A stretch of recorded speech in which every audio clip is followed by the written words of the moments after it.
하면서 주의 은혜가 함께하기 원합니다. 이런 마음으로 엄지차겠습니다. 주의 은혜가 함께하기 원합니다. 네, 주의 은혜가 함께하기 원합니다. 자, 오늘은 어버이 주일, 어버이 주일입니다. 효도란 무엇인가? 효도란 무엇인가라는 제목을 가지고 주의 음성 듣겠습니다. 항상 가정의 달만 되면 참 마음이 무겁습니다. 설거지하로서 이제 말씀은 선포하지만 참 마음이 무거운 것은 이게 부인할 수가 없습니다. 오늘 같은 날은 더욱 그렇습니다. 오늘 또 어버이 주일이지 않습니까? 참 마음이 무겁습니다. 그럼에도 불구하고 말씀을 이제 선포하고 우리가 듣는 이유는 어버이 주일을 이제 부모님께 효도하지 못하고 우리 약함을 아시니까, 아시는 주님께서 말씀을 듣고 이제 그렇게 살도록 도와주실 것을 이제 기대하기 때문에 이제 말씀을 선포하고 또 우리는 듣습니다. 그래서 오늘 이 시간에는 무엇보다도 성령 하나님께서 이곳에 더 충만하게 임해 주시기를 소망합니다. 왜냐하면 우리는 부족하니까. 하나님 말씀대로 살아야 되는데 그러지 못하니까 그렇고요. 또 한 가지는 이제 제가 이렇게 분당했다고 올라오는데 우리 현준이가 저보고 목사님 무슨 말씀인지 못 알아먹겠어요.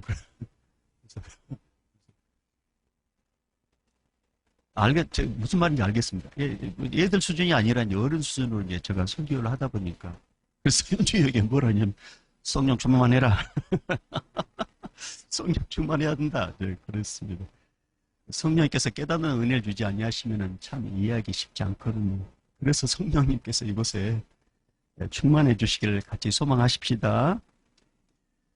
풍수지탄이라는 사자성어가 있습니다. 풍수지탄이라는 사자성어가 있는데 이건 어떤 의미냐면 효도를 다하지 못했는데 아버지가 돌아가시어 효도하고 싶어도 할 수 없는 슬픔을 이루는 말로 유래는 이렇습니다.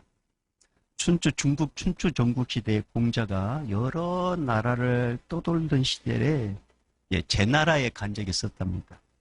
길을 지나던 중에 구슬프게 울고 있는 한 사람을 보았는데 그 사람의 이름이 누구냐면 고어라는 사람입니다. 고어라는 사람입니다. 공자가 그에게 다가가서 무엇 때문에 그렇게 슬피 우는가? 라고 이렇게 물었더니 이 고어가 뭐라 하냐고 하면 자기에게는 세 가지 한이 있다는 거죠. 세 가지 한.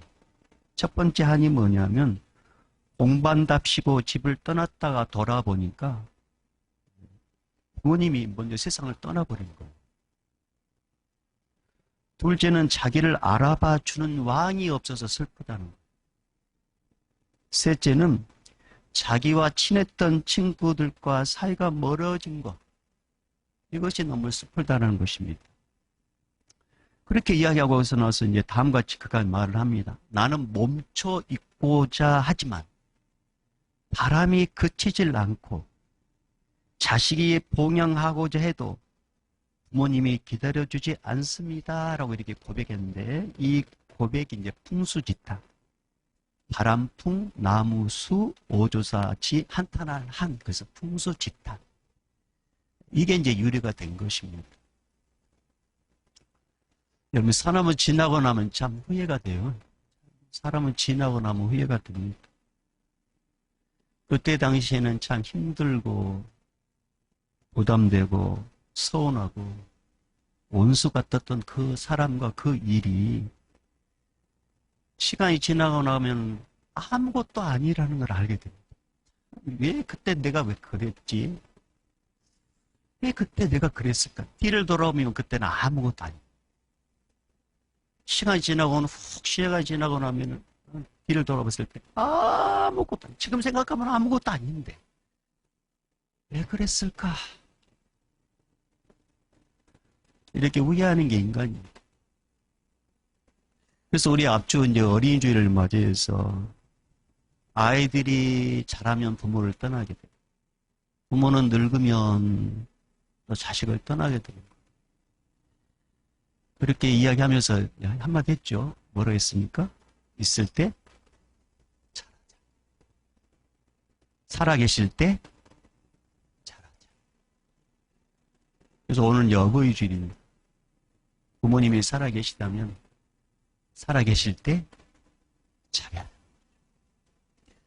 기독교는 효의 종교입니다. 근데 간혹 오해하신 분들이 있어요. 세상 사람들. 조상도 몰라고 제사도 안 되는 산세 가서 절도 하지 않고.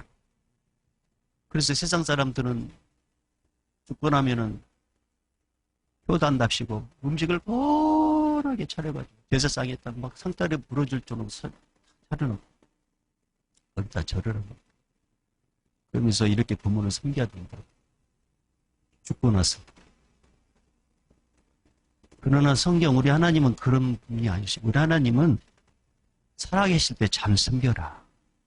이게 우리 하나님의 영적인 원리입니다. 죽고 나면 하면 소용없어요. 부모님이 살아계실 때 주 안에서 순종하고 살아계실 때 공경하라.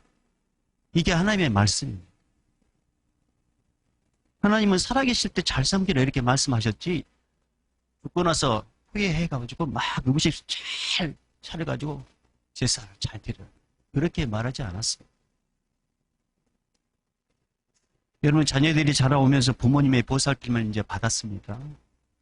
이제는 이제 우리 부모님들 늙으셨으니까 자녀들이 늙으신 부모님을 보살피는 것 이건 우리가 이제 해야 될 차례입니다.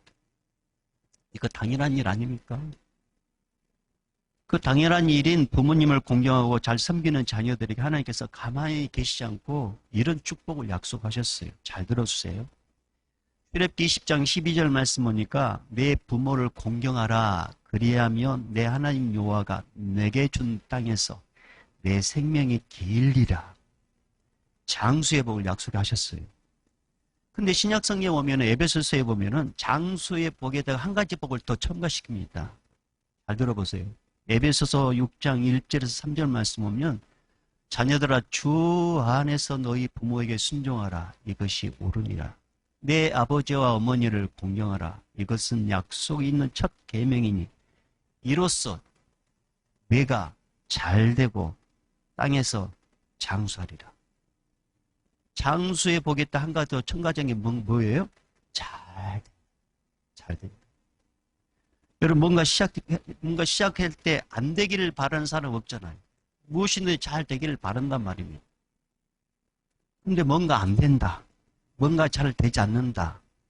그러면 점검을 해보셔야 돼요. 부모님이 살아계시는데 잘 섬기지 않았거나 부모님은 돌아가셨는데 우리 영적인 아버지 하나님 말씀에 순종하지 않았거나 두 가지 하나. 부모님 말씀 순종하고 부모님을 공경하면 약속하셨어요. 잘 되는 복을 받게 하고 장서복을 받게 합니다. 잘 되게 하시는 분은 누구셔요? 하나님이시죠. 다른 여러분이 하는 일마다 잘 되고 여러분이 장수의 복을 받길 원하십니까? 아멘 안 하시면 여러분 빨리 죽습니다. 다시 물어봅니다. 하는 일마다 잘 되고 9988-234 9988-234가 뭔지 아세요? 99세까지 팔팔하게 살다가 이틀 아프고 3일째 죽는 거. 9988-234 주여 9988-234 되게 해주십시오. 9988-234가 우리 어르신들 이렇게 9988-234 이렇게 9988-234가 뭐라고요? 99세까지 팔팔하게 살다가 이틀 아프고 3일째 죽는 거. 왜 그런지 아세요? 자식들에게 부담되지 않게 하기 위해서 그러고. 부모님들은 죽을 때도 이런 생각 한단 말이에요. 자, 우리 따라합니다. 주여 9988-234 되게 해주십시오.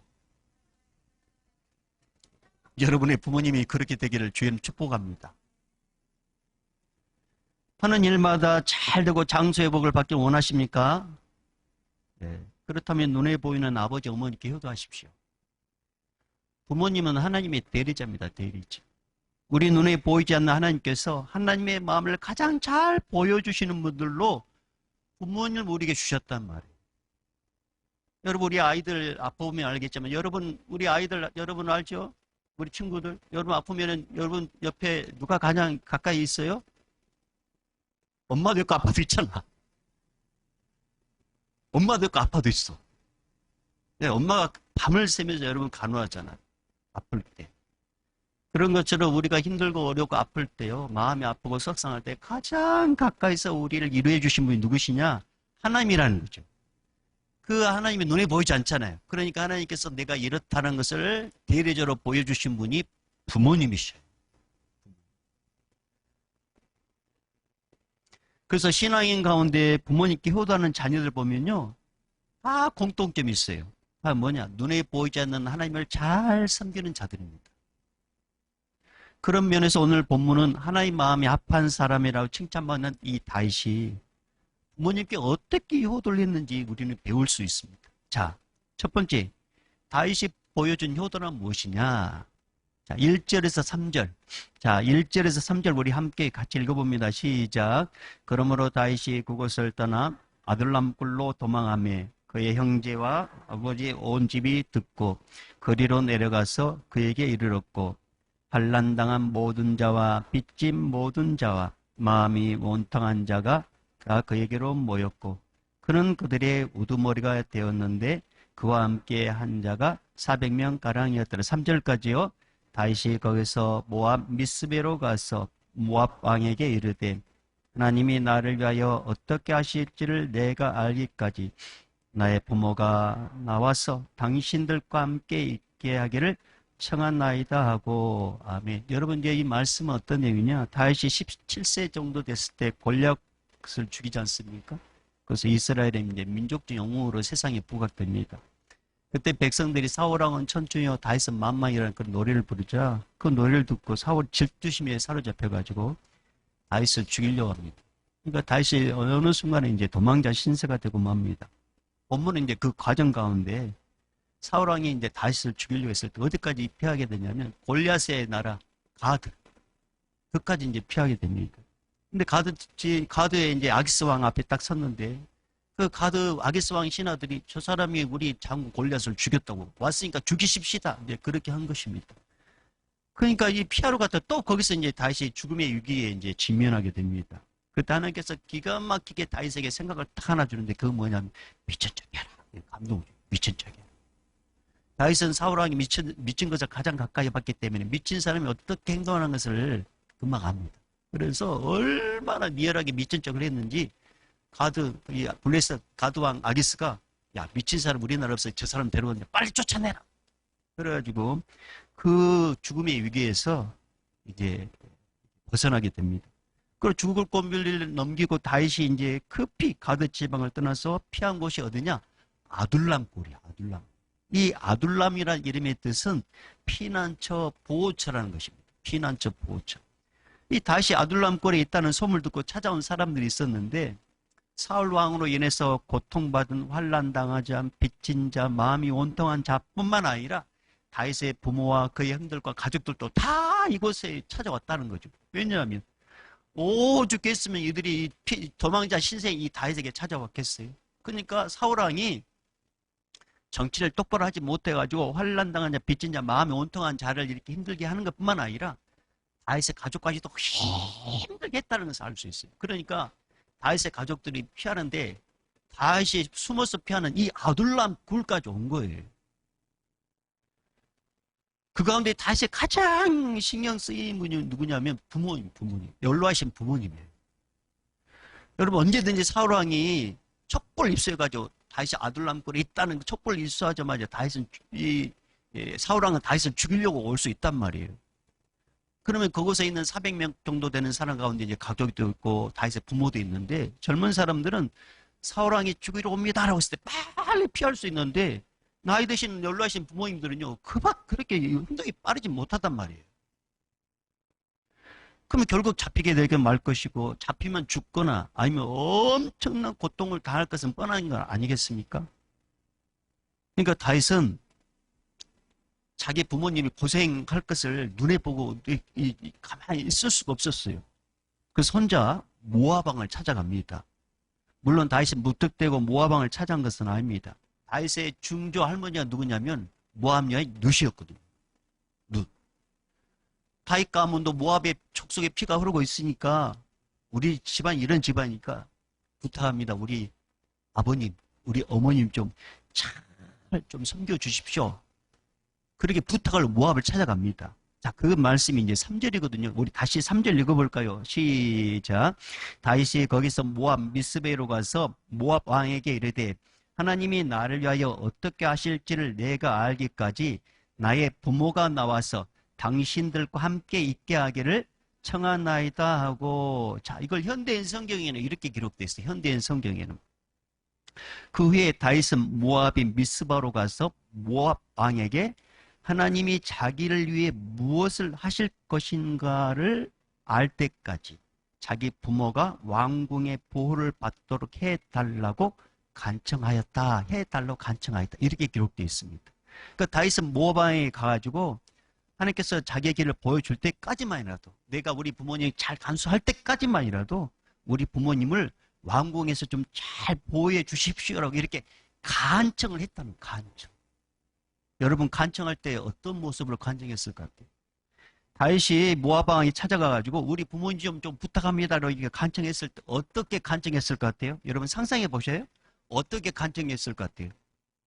본문에 나와 있지 않지만 머리 빡빡이 쓰고 교만하게, 자, 우리 부모님 부탁합니다, 그렇게 했을 것 같아요? 도움을 구하러 갔잖아요. 부탁하러 갔잖아요. 부탁하는 입장에서는 최대한 겸손한 모습으로, 어쩌면 무릎을 꿇고 자존심, 체면 다 내려놓고 머리를 조아렸을지도 모릅니다. 근데 그 부탁한 현장에 부모님이 함께 가셨다면, 부모님이 그 모습을 보고 계셨다면 부모님 마음이 어떻겠어요, 여러분? 편치가 않는 거죠. 아들 보기 미안하죠. 당신들이 짐이라고 생각하는 거죠. 그런 마음을 갖지 않도록 다윗이 혼자 갔다는 것입니다. 부모님 놔두고 모압 왕이 혼자 갔다는 거예요.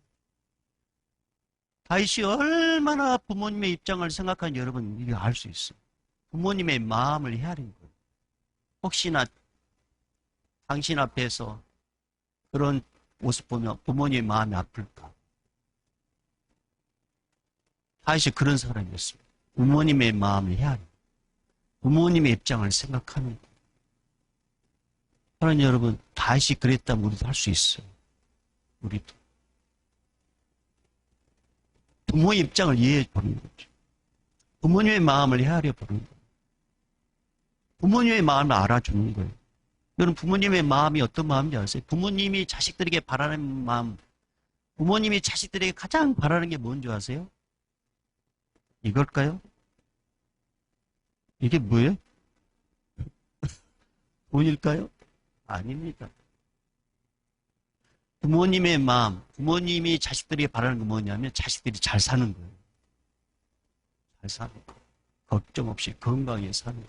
이거예요, 이거. 부모님이 바라는 것은 그거밖에 없어요. 그거밖에 없어요.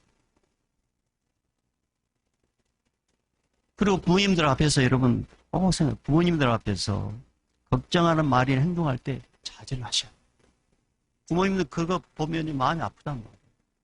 그러니까 다윗이 얼마나 저도 면밀하게 부모님의 입장을 생각하고 이 마음을 해야 되는지 우리는 알 수 있단 말이에요. 사랑하는 여러분, 여러분이 잘 되는 게 부모님의 마음입니다. 여러분 잘 되기를 바라십니까? 네.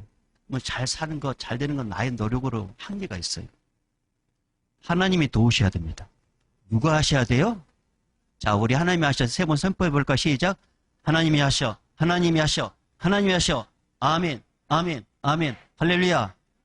하나님이 도와주셔야 되는 거예요. 하나님. 그래서 이런 말씀이 있잖아요. 예레미야 33장 2절 3절 말씀. 이를 행하시는 여호와, 그것을 만들며 성취하시는 여호와, 그의 이름을 여호와는 이가 이와 같이 이르시도다. 너는 내게 부르짖으라. 내가 내게 응답하겠고 내가 알지 못하는 크고 은밀한 일을 내게 보이리라.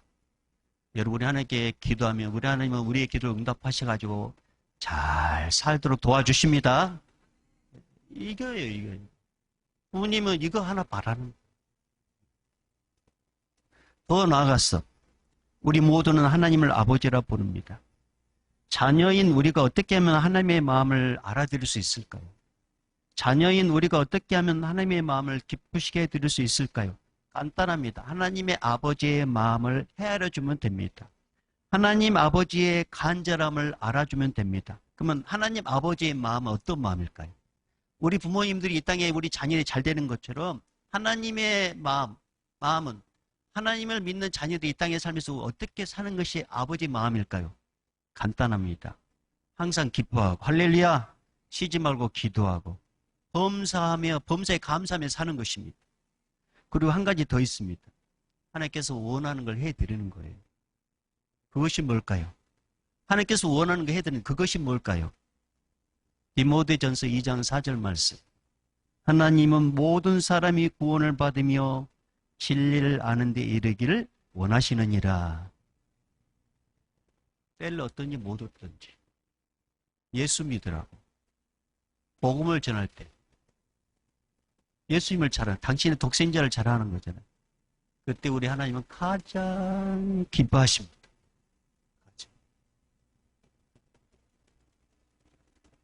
잠언 10장 1절 말씀에 이런 말씀이 있습니다. 지혜로운 아들은 아비를 기쁘게 하거니와 미련한 아들은 어미의 근심이니라. 사랑하는 여러분, 우리 모두 부모님의 마음을 헤아려 근신 대신 기쁨을 끼치는 우리 자녀들이 되십시다. 또한 하나님의 자연 우리 모두가 하나님의 아버지 마음을 헤아려 하나님을 미소 짓게 하는 삶을 사십시다. 할렐루야. 효도란 무엇일까요? 두 번째 4절 말씀.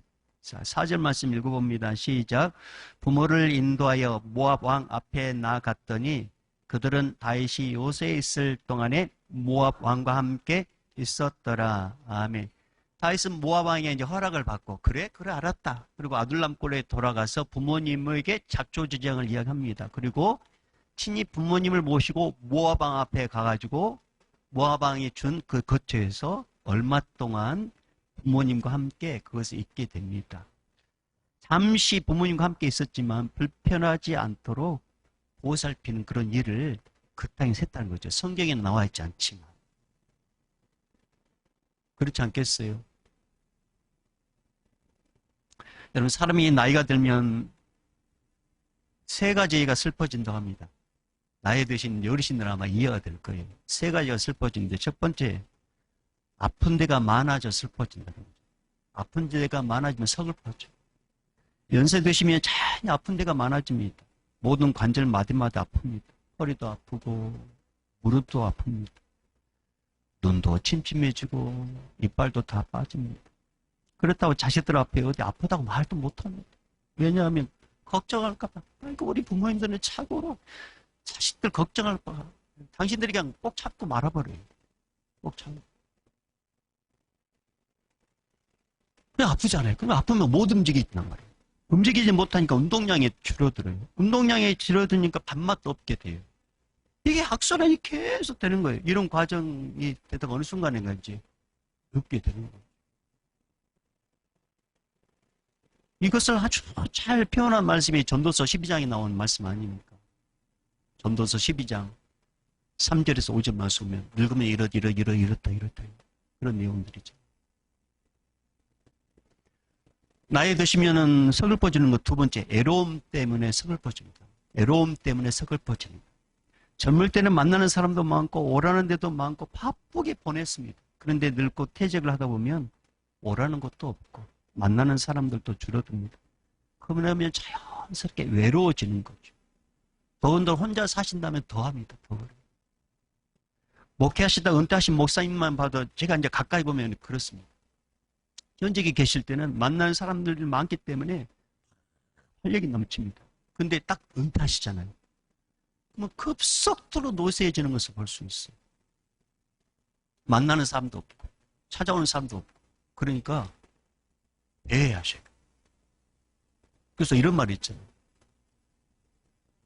이 아이들이 이게 놀고 있는 그 놀이터에 어르신들이 거기를 딱 전부 어디 못 갔을까? 외로우니까.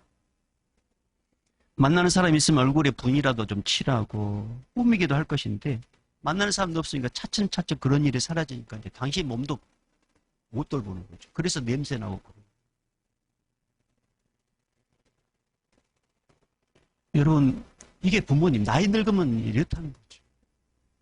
이런 마음을 자녀들이 잘 헤아려 주시고 자주 찾아뵈야 되는데 자주 찾아뵙지 못하면 전화라도 자주 해야 된다는 것입니다.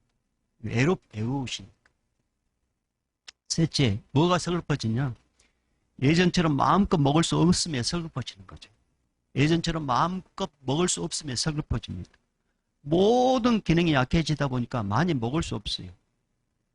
함께 이제 운동하는 이제 우리 모임이 있어요. 이 모임에는 은퇴하는 목사님도 계시고, 이제 은퇴를 앞두는 목사님도 계십니다. 이제 뭐 지금은 코로나 때문에 그러지 못하지만 이제 운동하면 이제 식사를 하는 경우가 있어요. 근데 이 은퇴하신 목사님, 은퇴를 앞둔 목사님들께서 꼭 하신 말씀이 뭐냐면, 목사님들 젊을 때 이빨 좋을 때 먹고 싶은 거 많이 드세요. 나이 들면 먹고 싶어도 못 먹습니다. 이런 말씀 하셔요. 근데 함께 식사를 하잖아요. 이빨 좋지 않으니까 이제 항상 이게 식사를 늦게 하십니다. 근데 눈치 없는 이 젊은 목사, 저로부터 시작해서 눈치 없는 목사님들은, 눈치 없는 젊은 목사님들 한 먹어버린단 말이에요. 그럼 이제 기다려. 그러면 나이 드신 이 두 목사님들이 은퇴하시고 은퇴를 앞둔 목사님들께서 숟가락을 싹 내려놓습니다. 왜냐? 젊은 목사님이 기다리고 있으니까. 딱 내려놓습니다. 그리고 자리를 같이 뜹니다. 그러니까 자연스럽게 소식을 할 수밖에 없어요. 그러니까 금방 허기질 수밖에 없잖아요. 그래서 여러분, 중간중간에 이렇게 시장하실 때 드실 수 있도록 간식을 준비하는 게 좋습니다. 여러분, 이게 다 남 이야기 아니라요. 남 이야기 아니에요. 다 우리의 모습이에요. 우리의 모습. 단지 우리 여기 계신 어르신들이 일찍 우리보다 경험한 것 뿐이에요. 우리도 그 일을 가고 있단 말이에요. 이런 서글픔을 아시고 영육을 편하게 해드리는 거. 이게 우리 자신들이 해야 될 일이란 말입니다. 다시 그걸 잘했단 말이에요. 다시. 부모님, 자, 그때 말했으니까 알아서 하세요. 그렇게 하지 않았단 말이에요. 잘 이렇게 정착을 잘 지낼 수 있도록 부족함이 없는지 보고. 그래서 여러분 오늘 5절 말씀에 가시 이렇게 찾아와가지고 이게 다윗에게 찾아오는 이유 보실 거예요. 자, 22장 5절 읽어보겠습니다. 시작. 선지자 가시 다윗에게 이르되 너는 이 요새에 있지 말고 떠나 유다 땅으로 들어가서 다윗이 떠나 들어가라. 다윗이 떠나 헤레스풀에 이르니라. 자, 선지자 가시 다윗에게 이르러 너는 여기 이제 더 이상 여기 있지 말아라. 그러니까 그 말 할 때까지 다윗이 선지자 가시 이 말을 할 때까지 다윗이 자기 부모님들과 함께 모압 당해서 부모님을 잘 옆에서 도와줬다는 것입니다. 끝까지 책임지려고 하는 그런 모습들. 그게 다윗이 효도란 무엇인가를 우리에게 보여주고 있는 내용이에요. 여러분, 우리 예수님께서 십자가 지시기 전에 끝까지 책임지신 한 분이 계셨습니다. 그분이 누구예요? 마리아였어요. 그래서 사도 요한에게 내 어머니, 네 어머니다 좀 잘 부탁한다. 이 부탁을 하거든요. 사랑하는 여러분, 우리 부모님들 잘 섬기십시다. 끝까지. 그래서 마음을 헤아려 주시고 부족함이 없으면 좀 이게 부족함이 있으면 좀 채워주시고 자주 전화하시고 그런 모습을 우리가 살 때 하나님께서 우리에게 약속하신 거 땅에서 잘되고 장수의 복을 주신다 이 약속이 실제인 것을 경험하는 우리 모든 우리 자녀들 되기를 주님 축복하고 우리 어르신들 지금보다 더 9988, 234 되기를 주님 축복합니다. 이제는 우리 주 예수 그리스도 은혜와 하나님 아버지의 무한하신 사랑하심과 성령님의 감화감동 교통 충만하심이 어버이주일을 맞이해서 어머님의 아버님의 은혜를 생각하고 건강하기를 바라고 천국을 소망하며 살기를 바라는 우리 자녀들의 그 마음과 우리 부모님들의 그 건강함과 우리 어르신들의 그 앞길 위에 오늘도 땅끝 복음을 증언하는 선교사님들과 코로나 최전방에서 일하는 행정당국과 의료진들과 일로 인해서 같이 예배드리지 못한 우리 성도들의 삶 여정 위에 오늘 예배 현장에 있는 우리 다음 세대들, 우리 청년 세대들, 우리 모든 성도들, 권속들 위에, 어르신들 위에 이제부터 영원히 있을지어다. 아멘.